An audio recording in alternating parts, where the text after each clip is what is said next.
بسم اللہ الرحمن الرحیم۔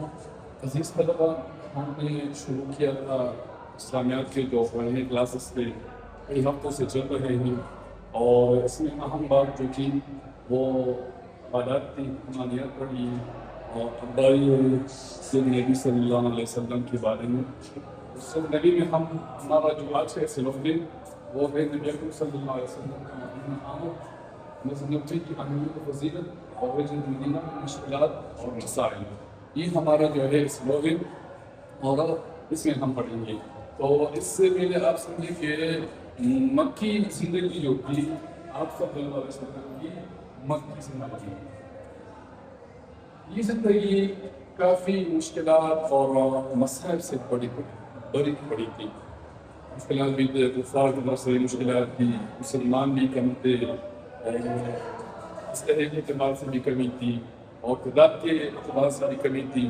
تو بہت زیادہ مسائل تھے جو مدینہ مکہ مکرمہ میں تھے، اور آپ صلی اللہ علیہ وسلم نے اللہ تعالیٰ کے حکم کے ذریعے سے اللہ نے حکم کیا کہ آپ کیونکہ مکہ مکرمہ میں اسلام کا دین کا پھیلنا جو ہے وہ مشکل ہے، تو اس لیے آپ مدینہ کی طرف تشریف لے جا رہے ہیں۔ تو مدینہ میں آپ صلی اللہ علیہ وسلم جب مدینہ کی طرف چلے گئے، روانہ ہوئے، تو اس میں بھی کچھ مسائل تھے، کچھ مشکلات تھے، تو آج اس کے بارے میں پڑھیں گے۔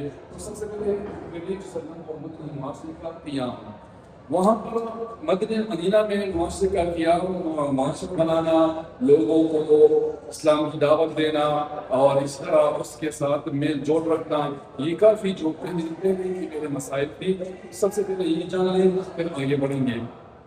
تو آپ صلی اللہ علیہ وسلم کا مدینہ منورہ آمد، آپ صلی اللہ علیہ وسلم کا مدینہ منورہ آمد سے مراد یہ ہے کہ آپ صلی اللہ علیہ وسلم جب مکہ سے نکل گئے اور مدینہ منورہ میں داخل ہوئے، تو وہ مدینہ منورہ مدینہ جو تھے وہ آپ صلی اللہ علیہ وسلم کا بہت شدت سے انتظار کیا کرتے تھے، اور وہ یہ سوچتے تھے کہ کب آپ صلی اللہ علیہ وسلم ہمارے پاس آئے گا۔ تو وہ لوگ روزانہ صبح کے وقت نکلتے تھے اور مدینے کا جو بارڈر ہے وہاں پر کھڑے ہوتے تھے اور آپ صلی اللہ علیہ وسلم کا انتظار کرتے تھے کہ شام کو وہ لوگ واپس آتے تھے۔ اس لیے روزانہ کا یہ معمول تھا کہ ایک دن وہ شام کو واپس جا چکے تھے کہ آپ صلی اللہ علیہ وسلم کی آمد کی آواز آئی، تو وہ سارا جو ہے وہ واپس جو ہے آمد پڑے اور آپ صلی اللہ علیہ وسلم کے خدمت میں حاضر ہوئے۔ استقبال کچھ اس طرح ہوا کہ مدینہ منورہ کے جو بچیاں تھیں وہ آپ صلی اللہ اور بچیاں باہر نکلی، اور خواتین جو ہے وہ گھروں کی چھتوں پر آئی اور آپ صلی اللہ علیہ وسلم کے استقبال کے لیے کھڑی ہو گئی، اور وہاں کی جو بچیاں بچیاں تھیں وہ آپ صلی اللہ علیہ وسلم کے بارے میں اشعار پڑھ رہی تھیں، اس لیے اس کی آمد جو ہے وہ اس کو بہت شدت سے انتظار تھا۔ اب مدینہ منورہ میں آپ صلی اللہ علیہ وسلم کے یہ جو درپیش مسائل تھی تو وہ کیا تھی؟ مدینہ منورہ میں مختلف قبائل اور نسل اور علاقوں کے لوگ آباد تھے، مختلف قبائل کے، کبھی اوس قبیلہ، کبھی خزرج قبیلے، یہودی قبائل ہیں، اس طرح نسل بھی مختلف قسم کے نسل تھے، اور علاقے یہ لوگ جو تھے مختلف علاقوں سے آ کر مدینہ منورہ میں رہ رہے تھے، اس طرح رنگ، کوئی گورا، کوئی سفید۔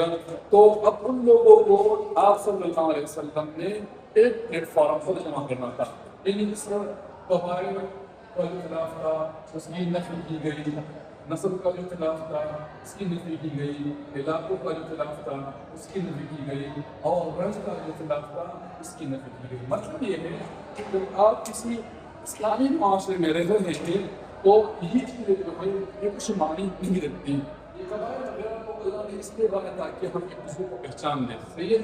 باقی اس کی کوئی اہمیت نہیں ہے، نہ کوئی قبیلہ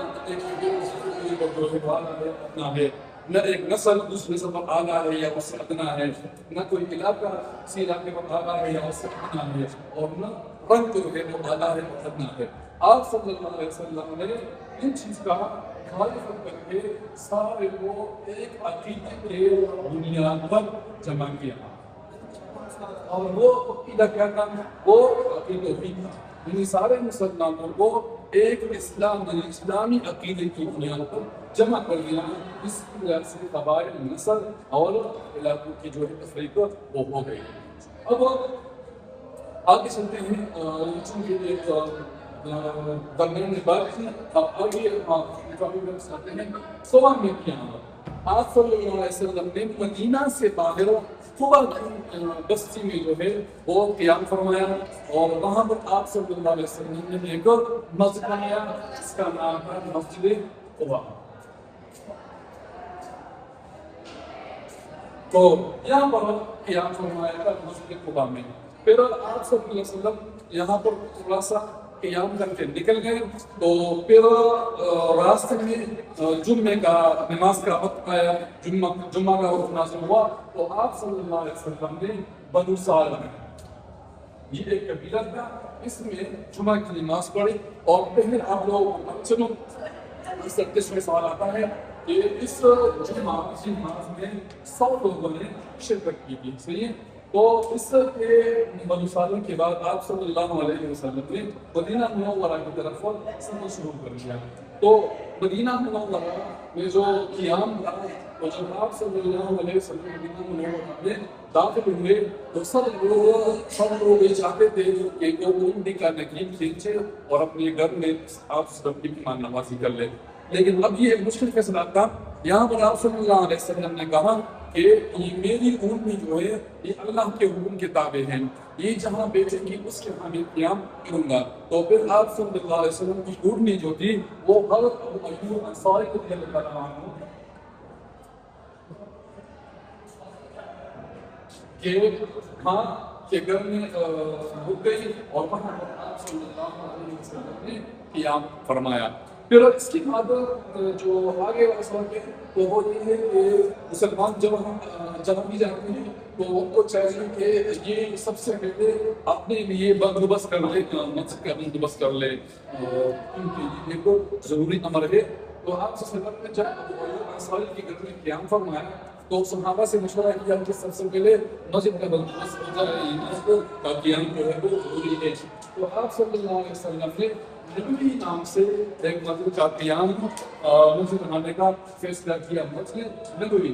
تو یہاں پر جو اس کی جو جگہ تھی تو وہ کافی نہیں تھی، تو اس وجہ سے مسجد نبوی ایک جگہ تھی جو سہل اور سہیل رضی اللہ عنہ کی ملکیت تھی، اور یہ دونوں یتیم بچے تھے۔ تو آپ صلی اللہ علیہ وسلم نے اس زمین کو مسجد نبوی کے بنانے کے لیے پسند فرمایا، لیکن ان دونوں بچوں نے وہ زمین جو تھی وہ مفت میں دینی چاہیے۔ انہوں نے کہا کہ ہم اس زمین پر کوئی قیمت وصول نہیں کریں گے۔ تو آپ صلی اللہ علیہ وسلم نے چونکہ مناسب سمجھا، اور پھر اس ساری زمین کی قیمت ابوبکر رضی اللہ عنہ نے خود ادا فرمائی۔ مسجد نبوی چونکہ پہلی مسجد تھی، اسلام کی پہلی مسجد تھی، مدینہ منورہ میں پہلی مسجد تھی، تو اس تعمیر میں صحابہ کرام نے بھی حصہ لیا، اور نبی علیہ السلام نے بھی حصہ لیا۔ اس کا چھت جو تھا وہ کچا کھجور کے پتوں کا بنایا گیا، جس کے 3 دروازے بنائے گئے، اور اس طرح اس میں جو تھی وہ کچے اینٹ جو ہے وہ اس کا استعمال کیا، اور صحابہ کرام اور نبی صلی یہ دونوں مل کر اس کی تعمیر کرتے تھے، اور ساتھ میں یہ الفاظ ادا کرتے تھے الا ان العیش عیش الاخرہ فاغفر للانصار والمہاجرہ۔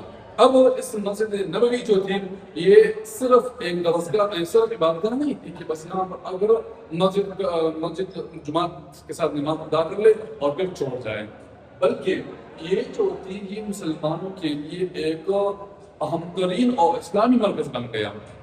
یہاں پر جو مسجد ہوتے ہیں ہم وہاں پر زیادہ سے زیادہ تلاوت کرتے ہیں اور نماز پڑھتے ہیں، لیکن مسجد نبوی کی شان جو تھی یہ بہت ہی مختلف تھی۔